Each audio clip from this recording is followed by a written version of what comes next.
Germany is hell-bent on destroying its fellow EU economies.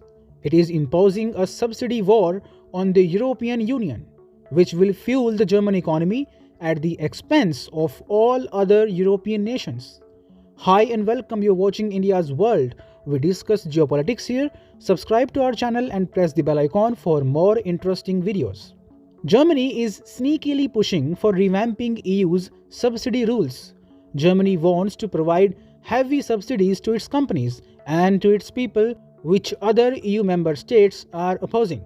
Italy, France, the EU all have pointed their cannons at Germany now. But first of all, let us look at the root cause of this intra-EU conflict.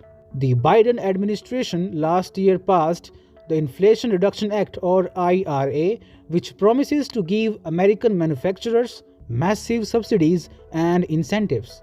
This will give US companies an unfair advantage over European companies. IRA will help American manufacturers produce goods at lower cost and sell them at lower prices.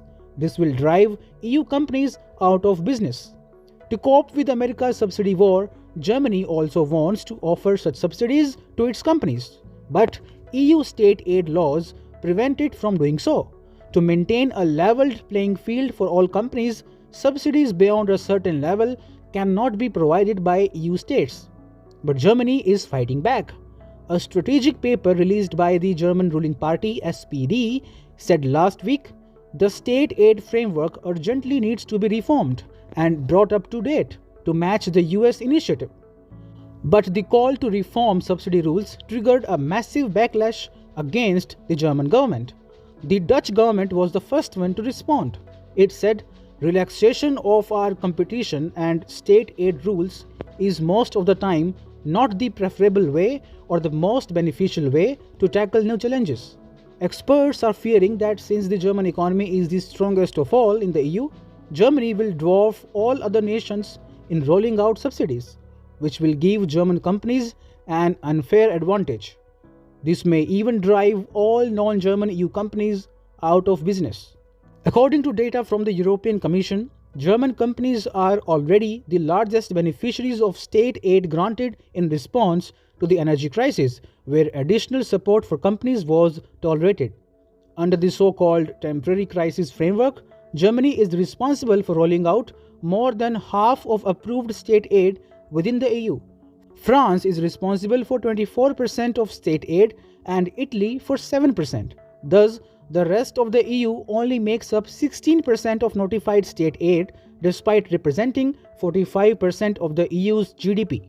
Now, other smaller EU countries are demanding to establish a joint EU fund to support EU companies collectively. Italian Prime Minister Giorgia Meloni made similar statements in a meeting with Commission President Ursula von der Leyen in Rome last week.